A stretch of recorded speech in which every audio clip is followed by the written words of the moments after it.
Welcome back to another video on the channel. My name is Delonte Freeman. This is S.M.B Fitness.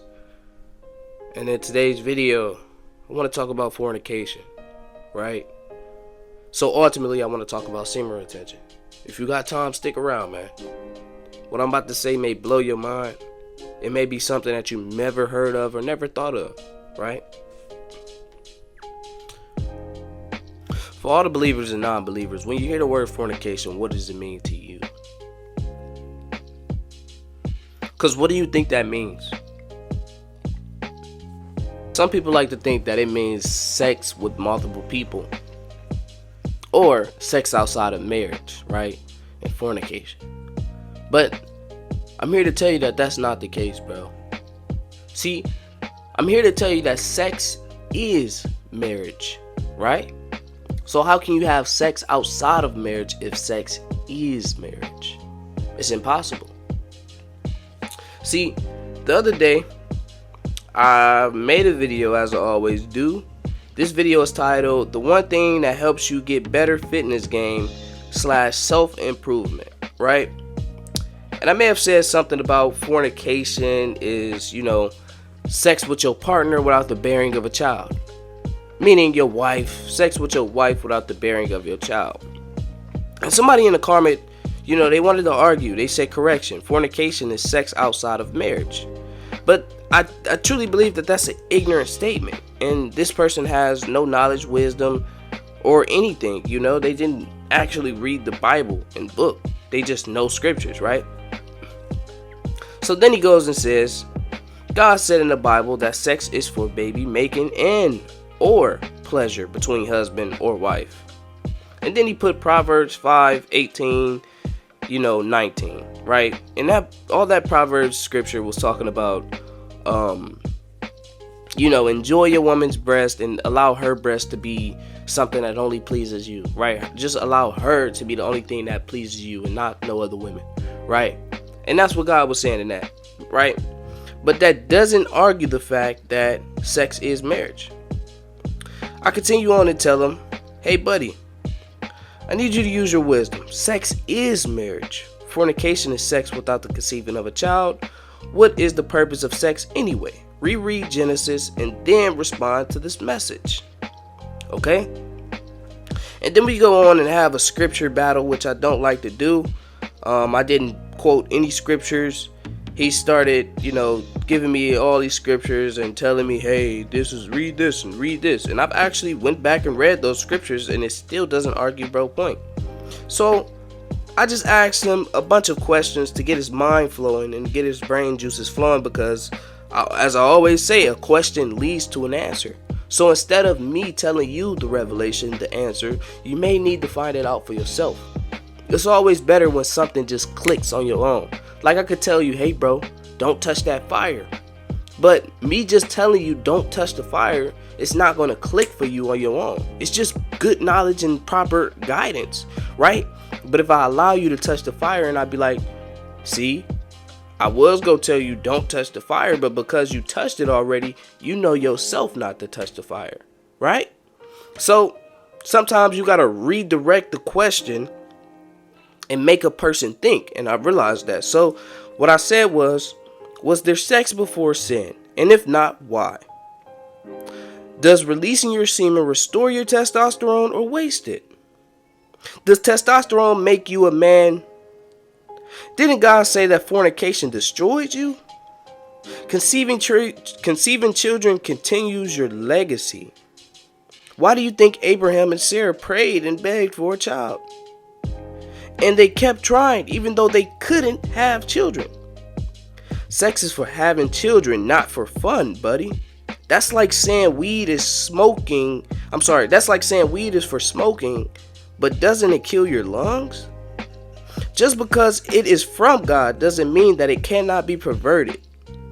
Everything is from God, yet there is still evil. I hope you see the world differently and stop feeding your own evil desires. This will be my last message. I will not argue with a fool. Foolish people are always right until proven wrong. And guess who won that argument? Myself. Because there was no more conversation after that. It was nothing else to actually say. And I actually have scripture to back it up today. See, when you go here in Genesis chapter 16, line number 2, it says, so Sarah, yeah, however you say it, and Abram, excuse me. So it says here in Genesis chapter 2, Genesis 16, line number 2, it says, so Sarah said to Abram, see now the Lord has restrained me from bearing children. Please go to my maid, perhaps I shall obtain children by her. And Abram heeded the voice of Sarah. Then Sarah, Abram's wife, took Hagar, her maid, the Egyptian, and gave her to her husband Abram to be his wife. Right?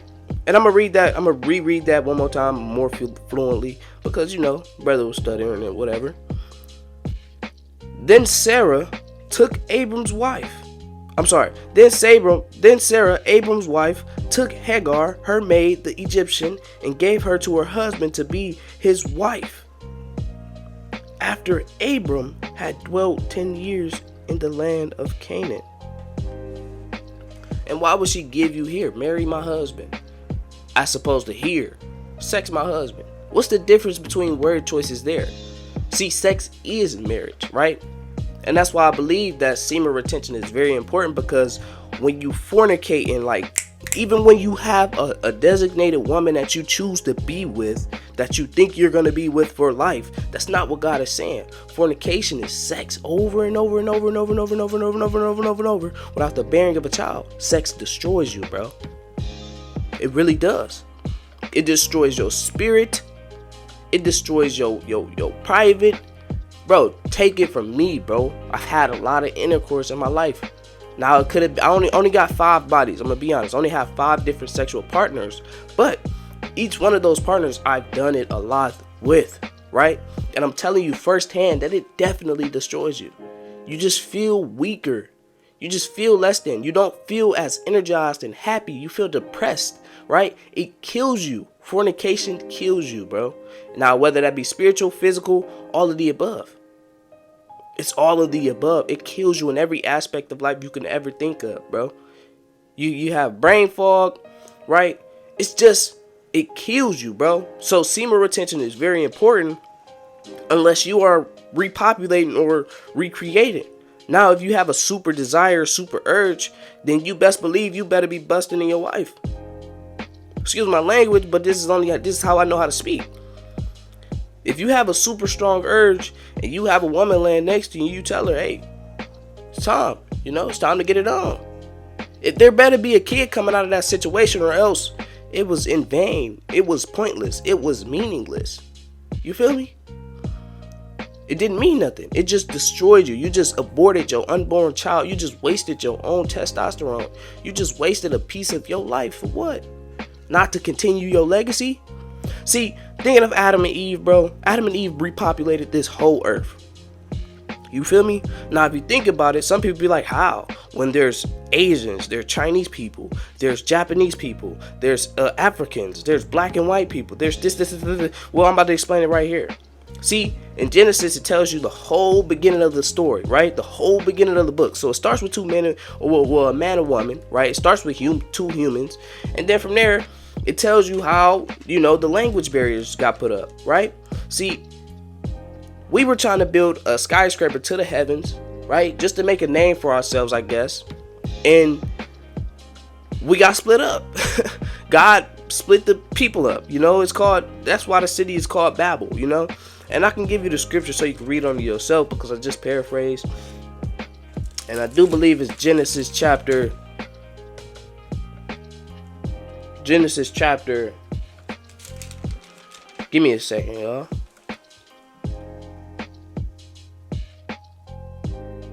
It's Genesis chapter 11. Go read that whole chapter. It's only like a couple words, literally. Go read it, bro. And it'll tell you how the language barriers got put up. But Adam and Eve populated this whole earth, right? By themselves, right? So I say all that to say, right? So I say all that to say, bro, we are an extension of the first men and women. I'm telling you, nothing really truly changed, bro. As a human being, we are an extension of Adam and Eve. That's why you can envision a story so perfectly once you gain knowledge of the whole situation. It's like you was there in the garden. Your mind just run wild. I truly believe that we are an extension of our parents, our grandparents, and so forth, all the way tracing back to the beginning people of Adam and Eve. I believe that. We're extended humans. Meaning we've got a chance to live. And when I say we, I mean the whole entire, Adam and Eve. We got a chance to live through the generations when God could have killed us just then. God told us that we will surely die. But he gave us a second chance truly to live through our people, our bloodline, our generations to come. When he promised Abraham, you will be a father of many nations, this is what he's talking about, bro. You'll be a father of many nations. So it's almost like, pieces to the puzzle, bro. Life is a gift, and bearing children are gifts. It's a gift to that child and that person. It's extending your life and your legacy, your gender. It's extending you, right? So it's very important not to fornicate, bro. Like, not to just be having sex for no reason, bro. Like, I don't think that was the design of it, bro. You gotta control yourself, your lust. And once you come into agreement with this type of knowledge, bro, it's really not hard to do so.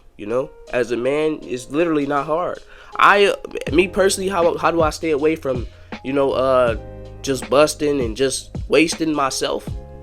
I literally stay away from the sites, right? I literally pray, and it's just certain things like, bro, when you gain knowledge, bro, it makes it hard to do anything wrong. So I want to advise you to, hop in this word, gain some type of knowledge, or even if you just gain some type of revelation or understanding or knowledge off of this video, you now know. So it should make it a lot harder every time you're trying to do something that you shouldn't do. You know what I'm saying? And you should just always choose the other route. Always. Now, there's a few other tips to help you, like fasting and prayer, but that's for another video, another time, another place. I will be talking about fasting, how it helps you with semen retention, and it might be right after this one. So, if you're interested in that, bro, stay tuned, bro. Semen retention is more biblical than you think,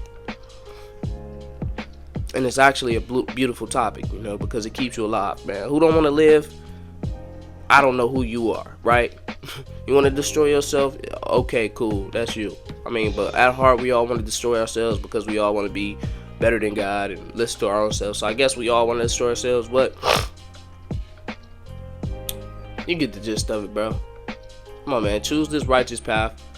Choose to listen to the word, the Bible. Choose to be a man of God, That being said, man, I'm out. Thank you all for watching this video. Stay tuned, man. I'm doing a giveaway once we get to 1,000 subscribers and 4,000 watch hours.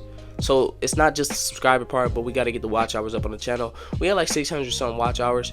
Go back and watch some of the previous videos, so we can get the watch hours up on the channel. Comment, like, subscribe, all that good stuff, so I can notice you and, so you can get a chance to enter the giveaway. That being said, man, I thank you all for watching this video once again. I'm out. Peace.